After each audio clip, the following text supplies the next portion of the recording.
అనకాపల్లి జిల్లా Paravada ఫార్మసిటీలో gas leak అయి ఒక కార్మికుడు మృతి చెందాడు. ఈ ఘటన ఆలస్యంగా వెలుగులోకి వచ్చింది. ఠాగూర్ ఫార్మా పరిశ్రమలో విషవాయువులు లీక్ అయ్యాయి. దీంతో 9 మంది అస్వస్థతకు గురయ్యారు.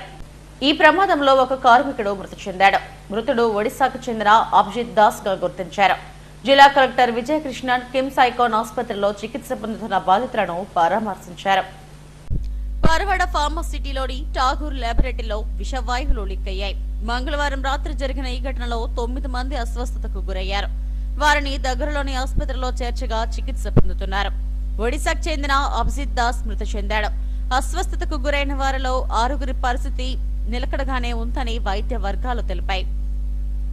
ప్రమాద బాధితులను శీలానగర్లోని కిమ్స్ ఐకాన్ ఆసుపత్రిలో అనకాపల్లి జిల్లా కలెక్టర్ విజయకృష్ణన్ పరామర్శించారు. వారిని అన్ని విధాలుగా ఆదుకుంటామని హామీ ఇచ్చారు. ఈ ప్రమాదం ఎలా జరిగిందన్న దానిపై ముఖ్యమంత్రి చంద్రబాబు ఆదేశాల మేరకు హైపవర్ కమిటీ వేశారని చెప్పారు. బాధితులకు పరిహారం విషయంలో ప్రభుత్వంతో సంప్రదింపులు జరుపుతున్నామని వెల్లడించారు.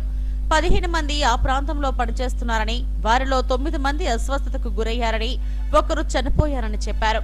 గతంలో వసుధా మిశ్రా ఆధ్వర్యంలో వేసిన కమిటీ నివేదిక త్వరలో వస్తుందని, దాని ప్రకారం ప్రభుత్వం చర్యలు చేపడుతుందన్నారు.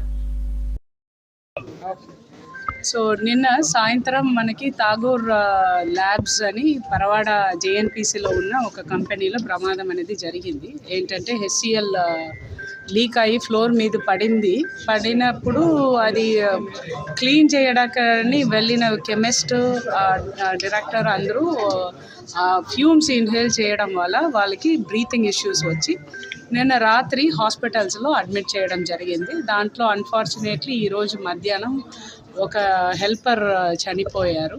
మిగిలిన వాళ్ళు బాగానే ఉన్నారు అని ఇప్పటిదాకా హాస్పిటల్ మేనేజ్మెంట్ మనకి చెప్తున్నారు. సో మనం ఇప్పటిదాకా 14 మెంబర్స్ చెక్ చేశాము. దాంట్లో 9 అడ్మిటెడ్. వీఆర్ హోపింగ్ దట్ అందరూ సేఫ్గా మనకి బయట వస్తారు అని డిపార్ట్మెంట్ సైడ్ నుంచి. అంటే ఈ ఇన్సిడెంట్ మీద నాకు home minister madam plus labour ministers అందరు కాల్ చేసి దీని మీద కొద్దిగా గైడెన్స్ ప్లస్ సజెషన్స్ ఇవ్వడం జరిగింది. దాన్ని బేస్ చేసుకొని మేము యాక్షన్స్ అనేది తీసుకుంటున్నాము. దీంట్లో ఎవరైనా విడిపోయి ఉన్నారు అంటే కూడా వాళ్ళని ట్రేస్ చేసి మళ్ళీ స్క్రీనింగ్ చేయడానికి ఎన్టీఆర్ హాస్పిటల్స్లో మేము స్క్రీనింగ్ సెంటర్ ఒకటి పెట్టాము.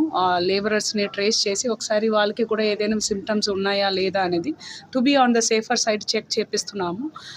We are hoping that people will come through this without any major. అవును, దాని మీద మన హానరబుల్ చీఫ్ మినిస్టర్ ఆదేశాల ప్రకారం ఒక హైపవర్ కమిటీ అనేది ఫామ్ చేశారు. కమిటీ అంటే ఒక retire IAS officer, secretary government of India Vasudha Mishra madam చైర్మన్షిప్లో కమిటీ కూడా వచ్చి విజిట్ చేయడం జరిగింది. స్టేక్ హోల్డర్స్ అందరితో మాట్లాడడం కూడా జరిగింది. Committee will be submitting reports very soon. అది బేస్ చేసుకొని దాంట్లో ఎలాంటి ఇష్యూస్ బేసికల్గా ఈరోజు జరిగినది కూడా ఎక్విప్మెంట్ ఫెయిలియర్ కాదు, మన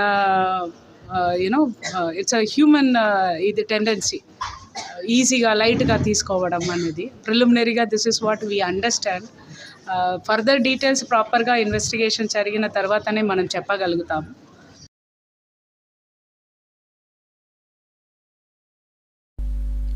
తరచూ ఫార్మాసిటీలో ప్రమాదాలు జరగడం పరిపాటుగా మారిందని కార్మిక సంఘాల నాయకులు ఆందోళన వ్యక్తం చేస్తున్నారు. ఇప్పటికే అనేక ప్రమాదాల్లో రియాక్టర్లు పేలిన సంఘటనలో కార్మికులు మృతి చెందారు.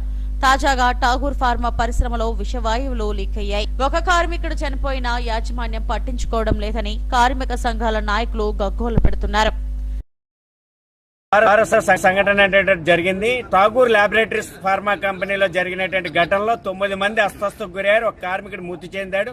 మృతి చెందినటువంటి కార్మికుడు ఒరిస్సా రాష్ట్రానికి చెందినటువంటి కార్మికుడు 23 సంవత్సరాలు అమిత్ బాగ్ అనేటువంటి కార్మికుడు మృతి చెందాడు. మరోవైపు ఈ పరిశ్రమలో జరిగినటువంటి ప్రమాదం రాత్రి జరిగితే ఆ విషయాన్ని కార్మికులకి హాస్పిటల్కి తరలించడంలో కూడా తెల్లవారు 6 గంటల వరకు కూడా తరలించలేదు. 6 గంటలకి హాస్పిటల్కి తరలించేసరికి ఒక కార్మికుడు మృతి చెందాడు. మరో 8 మంది పరిస్థితి తీవ్ర స్థాయిలో అస్వస్థకు గురవడంతో వాళ్ళందరినీ కూడా విశాఖపట్నంలో ఉన్నటువంటి కిమ్స్ ఐకాన్కి తరలించారు. అందుకని వీటి మీద సమగ్రమైన విచారణ చేయండి. భద్రతా ప్రమాణాలు గాలికి వదిలేస్తున్నటువంటి యాజమాన్యాల వల్ల కార్మికుల యొక్క ప్రాణాలు గాలిలో కలిసిపోతున్నాయి. అందుకని ఇట్లాంటి వాటి మీద సమగ్రమైన విచారణ చేసి యాజమాన్యాల మీద చర్యలు తీసుకోవాలి.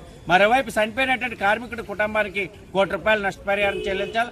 అలాగే మిగతా కార్మికులకి 8 మందికి కూడా అస్వస్థకు గురైనటువంటి వాళ్ళు మెరుగైన వైద్య సేవలు అందించాలని pharma city staff and workers union CITU demand చేస్తుంది. గ్యాస్ లీకేజీ ఘటనపై ముఖ్యమంత్రి చంద్రబాబు, హోంమంత్రి అనిత, జిల్లా యంత్రాంగం స్పందించారు. గతంలో జరిగిన ప్రమాదాలు నేపథ్యంలో ప్రభుత్వం ముందస్తు ఆదేశాలిచ్చినా కంపెనీలు నిర్లక్ష్య వైఖరిని వీడటం లేదని ఆగ్రహం వ్యక్తం చేశారు.